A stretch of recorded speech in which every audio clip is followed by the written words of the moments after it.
Mr. Pedron, we're just talking about an X-ray. Yes, sir. I'm talking about the X-ray. That will pass through the private property or the private corporation. Don't give me that bullshit, no? Alam mo, hindi makatotohanan yung sinasabi mo eh. Yung ginawa po ninyo is dereliction of your duty. That you have taken your oath to protect the interest of the government. And what is the interest of the government? Di ba? Na malaman natin kung ano yung mga pumapasok sa ating teritoryo. Eh, paano natin malalaman ang pumapasok sa ating teritoryo na kung ang X-ray natin ay being managed outside the custom? Yun ang sinasabi ko, Mr. Rafael doon. Di ba? Sana po, you have done something.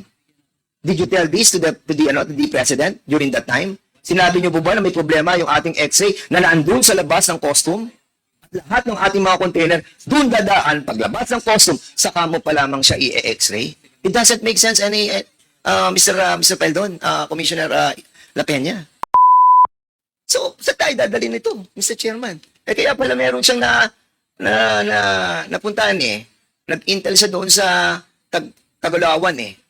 Tagaloan. At sinasabi niya na maraming droga pumapasok. Eh, yung X-ray pala, andun sa labas. Kung nasa labas ka, being managed by a private corporation, anong gagawin natin? Well, hindi ko alam, Mr. Chairman, kung sinadya to, but the company who owns it, well, is a friend of the former president.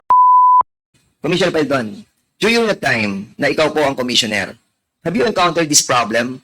This huge problem of our country? Malaking problema natin yung mga nawawalang containers.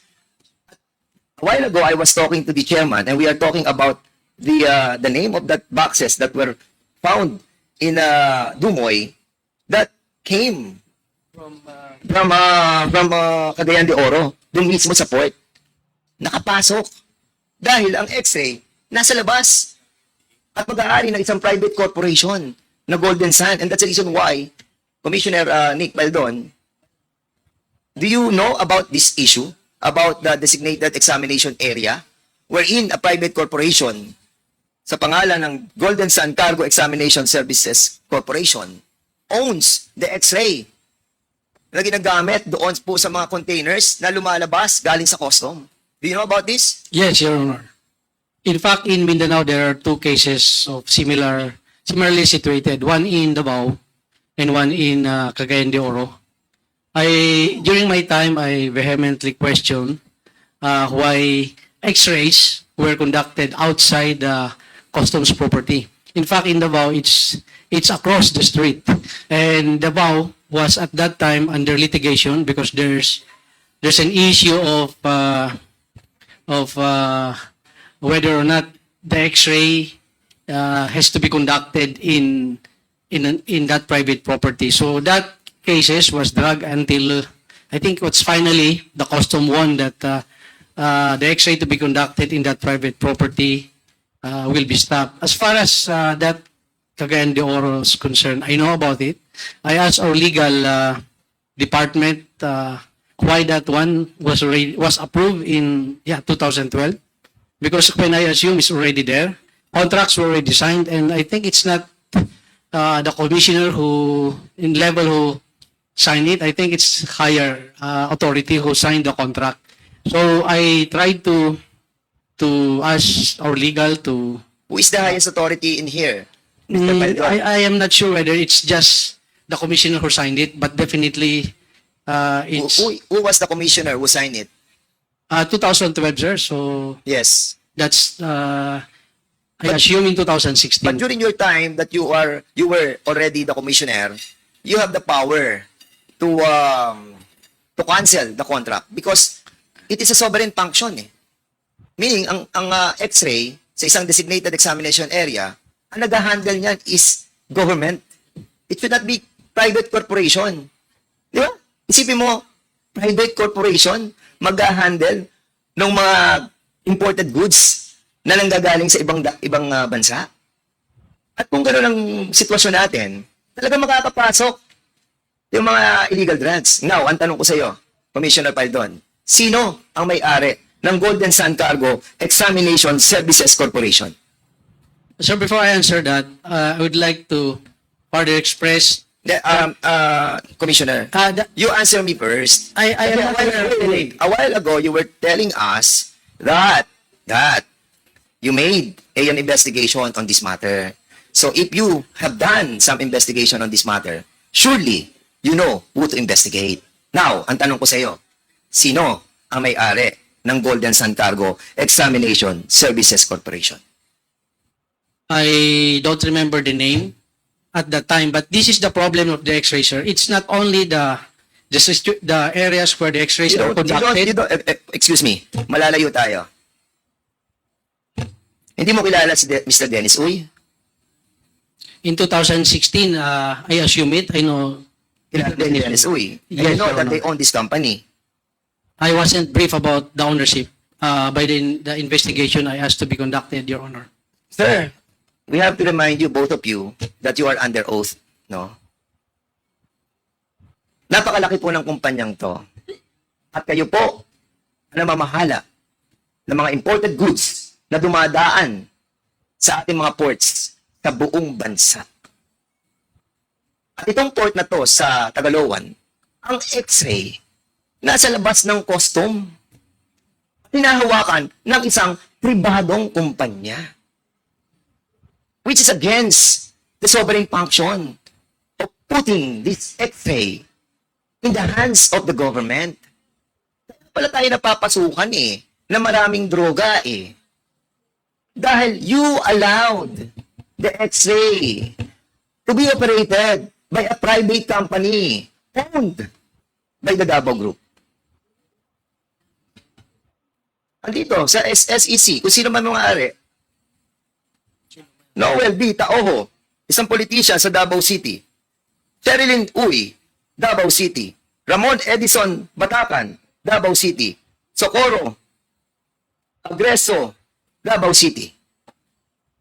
They owned this private corporation that operated this designated examination area outside the premises of the government. Mr. Chairman, don't you think it's problematic that you did not do something when you were the commissioner of the custom? But both of you, tell me. Sige, Commissioner Paldon. I tried, Mr. Chair, but I seen a bigger problem than that. If I may be given a Sure, surely. Go ahead. not just the examination area is problematic. I find it also problematic that the contract of the X-ray entered into between the Philippine government and a Chinese supplier. It is the Chinese supplier who maintains the X-ray machines. So pag nasira, it is the Chinese supplier who repairs it and everything. So it makes it very impossible for customs to really. Mr. Paldon, we're just talking about an X-ray. Yes, sir. I'm talking about the X-ray. That will pass through the private property or the private corporation. Don't give me that bullshit, no? Alam mo, hindi makatotohanan yung sinasabi mo What I'm trying to point out here, Mr. Chairman, is that you allowed a private corporation to manage a sovereign function that belongs exclusively to the government. And yung ginawa po ninyo is dereliction of your duty, that you have taken your oath to protect the interest of the government. And what is the interest of the government? Di ba? Na malaman natin kung ano yung mga pumapasok sa ating teritoryo. Eh, paano natin malalaman ang pumapasok sa ating teritoryo na kung ang X-ray natin ay being managed outside the custom? Yun ang sinasabi ko, Mr. Paldon. Di ba? Sana po, you have done something. Did you tell this to the president during that time? Sinabi niyo po ba na may problema yung ating X-ray na naandun sa labas ng custom? Lahat ng ating mga container, dun dadaan, paglabas ng custom, saka mo pa lamang siya i-X-ray? It doesn't make sense Mr. Paldon, Commissioner La Peña. Would you agree with me that it doesn't make sense? Yes, Mr. Chair. In fact, I said that I made a study of the operations of customs on the outset. And then one of those that I saw is the improvement of or the operation of the X-ray. And in fact, I have made a recommendation for the purchase of X-ray and training of technicians. And one of those that that even helped me is Mr.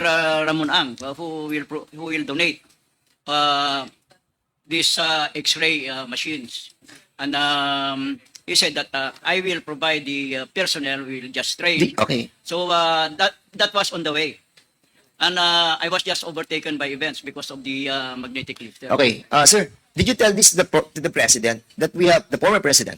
Because alam natin na nasa labas yung X-ray eh. And being managed by the Golden Sun, owned by Mr. Dennis Uy. So ngayon, sinabi ba natin sa presidente na, sir, hindi pa pwede ang X-ray nasa labas kasi function po yan ng ating estado. Sinabi niyo po ba sa former president? Mr. Chair, I did not tell the president, but we were on the work. As I've said, even Mr. Ramonang was... No. What I'm trying to ask you, did you tell the president, Mr. President, may problema po tayo. Malaki po. Bakit? Kasi yung X-ray, nasa labas po ng custom. At paglabas ng mga cargo sa custom, nasakop ng gobyerno, saka pa lang siya i-X-ray doon sa isang private company owned by Mr. Dennis Uy, owned by the Golden Sun. Did you tell the president? Mr. Chair, no. Although, as I've said, So you have this responsibility. yes, Di ba? Mr. Chair. Yes, Mr. You Chair. took your oath as a commissioner to That's right. protect the interests of the Filipino people. Now you're telling me, ikaw lang ang gumawa nito at wala nang iba pa? So dapat pala makasuhan po kayo dito. Because hindi nyo nirescind yung kontrata na 25 years na sinain ng custom. Andito, sinain ng custom, sinain ninyo. Sinain ng custom na disadvantages to our government. Kaya maraming pumasok eh. Lahat ng mga illegal, rice, sugar, drugs, everything entered that area. Starting 2012 until now, pumapasok pa rin po sila. Alam niyo po ba yun? Well, I will agree with you, Mr. Chair. But may I mention that with the changes, with the discussion of improvement of operations of customs, that in my time we were able to improve collection and we met the targets and had a surplus collection of 18 billion pesos. I believe on that. But surely, if you put back the X-ray inside the custom, the government will earn more. This is economic sabotage. Economic sabotage ang ginawa po ninyo. Ibig nyo, Mr. Nick Paildon, economic sabotage. Did you tell to the president that the X-ray is outside the jurisdiction of the government? I discuss it with my immediate boss. No, Your Honor. I'm asking you kung sinabi mo sa presidente. I informed the Secretary of Finance. He's my boss, Your Honor. Sino po ang Secretary of Finance? Secretary Dominguez, Your Honor. At anong sinabi ni Secretary Dominguez? That if I remember, he supported the review by the legal team of the legality of the contract between the service provider and customs. And the issues I remember, reason why the X-ray was conducted outside the custom area is because the customs area there is, I think we're also a locator, and we don't have enough space. That's why there's another space. That's the immediate briefing I received when I questioned why this X-ray is conducted outside the perimeter of customs. Because in Taguluan, if I remember, customs is also a locator in that big area. And I vehemently oppose why the X-ray is conducted outside the compound of customs. And there's really a legal issue between it that the commissioner cannot outrightly rescind the contract. Your All right. Honor. Yes, I got that memorandum circular that was issued by Secretary Dominguez. Number 10-2019. On 2019, he issued a memorandum circular. Sourcing agreements of the Bureau already existing prior to the effectivity of this administrative order shall remain valid. Alam niyo ba ang ibig sabihin nitong memorandum circular? Na ngayon nagkakaproblema ang PhilBidec authority dahil sa ginawang ito na memorandum circular ni Secretary Dominguez, no? Hindi mo pwedeng i-rescind yung kontrata for 25 years. And that's the reason why hanggang ngayon, yung X-ray andun pa rin sa private corporation. That's the problem of the PBDET right now. They're having a hard time. Custom. Asan ang custom? Hindi. Golden Sun ang nag-ooperate ng X-ray. Private corporation. So, sa tayo dadalhin nito, Mr. Chairman? Kaya pala meron siyang napuntahan Nag-intel siya doon sa Tagalawan Tagaloan. At sinasabi niya na maraming droga pumapasok. Yung X-ray pala, andun sa labas. At kung nasa labas ka, being managed by a private corporation, anong gagawin natin? Well, Mr. hindi ko Chair. alam, Mr. Chairman, kung sinadya to, but the company who owns it, well, is a friend of the former president. Okay. Custom. Yes. Hindi muna. I'll be asking the custom muna para at least alam natin yung update dito. Kasi we want to find out and we will be inviting over in the next hearing the PBDEC para malaman po natin ano yung predicament nila dito because they own the properties being leased by this Golden Sun for 25 years. They started in 2012. So, ibig sabihin, Mr. Chairman, hanggang 2035, sila pa rin mag-manage ng X-ray outside the custom. At itong point na to, Mr. Tony Yang, may tatanong po ako sa inyo. Pwede ba kitang tanungin? 想要问你一个问题。可以可以， OK OK， Mr. Tony Yang, yung iyong port, kalapit dito, hindi ba? 你的港口就是靠近这个地方，是吗？我的港口是在那个， Tagalog po, Tagalog, please. 还有 Mag-Tagalog po kayo, marunong naman kayo mag-Tagalog eh. pero Tagalog minsan. Oo, yes, okay lang. Yung port mo, kalapit nitong port na to. Sanjia still. Oh, Sanja City malapit sa PPT pa. Yes, malapit, di ba? Oh, Okay. PPT. Mr. Chairman, before kasi we were talking about the Sanjia Steel Corporation. They own the same port. Ganito rin, meron silang port. 然后这 Na kung saan, Mr. Chairman, nakakapasok din sa kanila. At sila, yung kanilang negosyo, yung steel manufacturing company nila, doon din po natin pinadadaan yung mga illegal, yung mga ibang goods that comes from the different countries.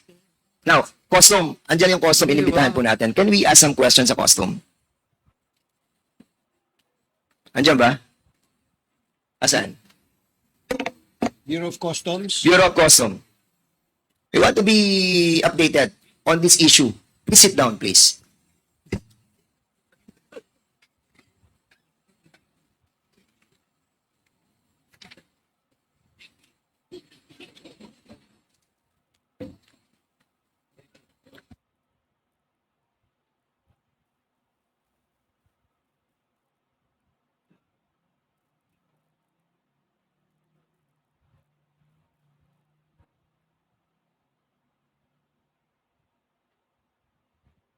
Custom. May we ask about the path of going through this? Because the contract with the Golden Sun Cargo Terminal Corporation hanggang 2035. 2037. So, can you give us some updates on this issue? Kasi this will, ito po malaking kawalan ng pera sa gobyerno. Ang dami pumapasok dito. Kaya pala nawawalan tayo ng maraming containers because dito po pumapasok Yung mga smuggled goods dito pinapasok Surely dito. Bakit? Nasa labas yung X-ray po ninyo di ba? So tell us. Your Honor, good evening, Mr. Chair. To be candid, at that time, Your Honor, I was still not connected with the BOC, but I have contacted our superiors to seek the proper information, Your Honor. But at this time, Your Honor, I cannot give you the answer, Your Honor. Okay, can you please ask them? Yes, Your Honor, I already... Mamaya kasi hanggang alas 12 naman po tayo dito. You can ask them. Yes, Your So Honor. ask them about the direction of the Bureau of Custom with regards to this X-ray that are being managed by a private corporation. Because I think there is reason to cancel that contract. Yes, Your Honor. Wala ako nakikitang dahilan para hindi nyo cancelin yung kontrata Kaya pala tayo marami nababalitaan dyan sa Tagaloan na yan Yung palang reason Kaya marami nakakapasok eh. Wala nagsasabi sa atin. This is the function of this Congress, the function of this committee, yung oversight power namin, now we are exercising it. Because we're losing a lot of money because of that. And Mr. Chairman, I just wanted to show you yung yung Golden Sun. Pakita mo lang yung Golden Sun. Can you kindly show the picture? Dalawang Golden Sun.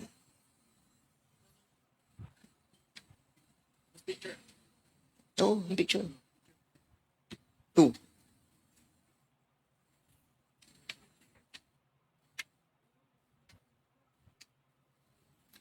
Yan, kasi pakilakay mo lang. Mr. Chairman, ito po yung Golden Sun 999 Reality and Development Corporation na binabanggit po nyo kanina. At ito namang nasa kanan, ito yung Golden Sun na nag-ooperate po doon sa Tagaloan. Ito pong Golden Sun 999 Reality and Development Corporation is pag-aari po ito ng Eddie Yang, ni Rose Nonolin, ni Hong Yang Xiang, na kapatid ni Tony Yang, at si Alvin Tin Ganituen, at si Lin Wen Tsai. So, basically, makikita na muna po yung mga connection. And even dito sa ating government, napapaikot po tayo. They were able to get a subcontract lease, no? Para mag-operate sila in a private capacity to the detriment of the government, losing a lot of money because the custom allowed it. For the meantime, Mr. Chairman, yun lang po muna at maraming salamat po. Mr. Chair, Thank you for your Mr. short... Chairman. Yes, Commissioner may I Lapena. just express my agreement with the Honorable Congressman Fernandez. And indeed, our revenue collection will greatly improve if we have those X-rays. And in addition, maybe you can include this also in the program, is the automation of our customs. That from the port of origin, there will be already a declaration of the amount of the goods that enters our country. So pagkagaling doon sa port of entry,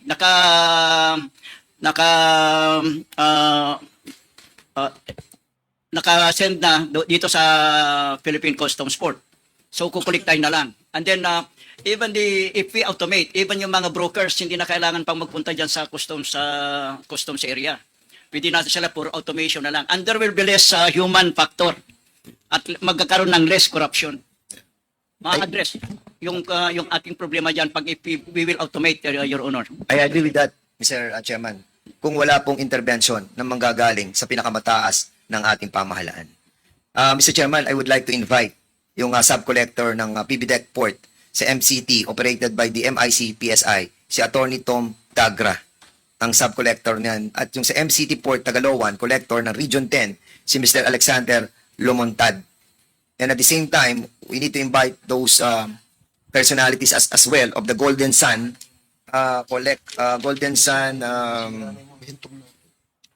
Golden Sun Cargo Examination Services Corporation. The owner and at the same time, the board of directors will be inviting them over to be present on the next hearing. Maraming salamat po. Okay, And thank also, you. Mr. Chairman, the PBDEC authority must be invited as well because I think sila po yung nagpalis ng lupa for 25 years. Okay, Thank you. Comsec, please take note of the request of Congressman Dan Fernandez. So, sa Umani naman ito ng iba't ibang reaksyon mula sa ating mga netizens. Ayon kay Oliver Sanchez, talagang sinadya nila yan para less ang blame sa commissioner sa mga ganyang illegal transactions. Pahayag naman ni Shirley De Luna, tama po mas mag-earn pa ng malaki ang income if nasa loob ang X-ray machine at hindi dapat nasa labas.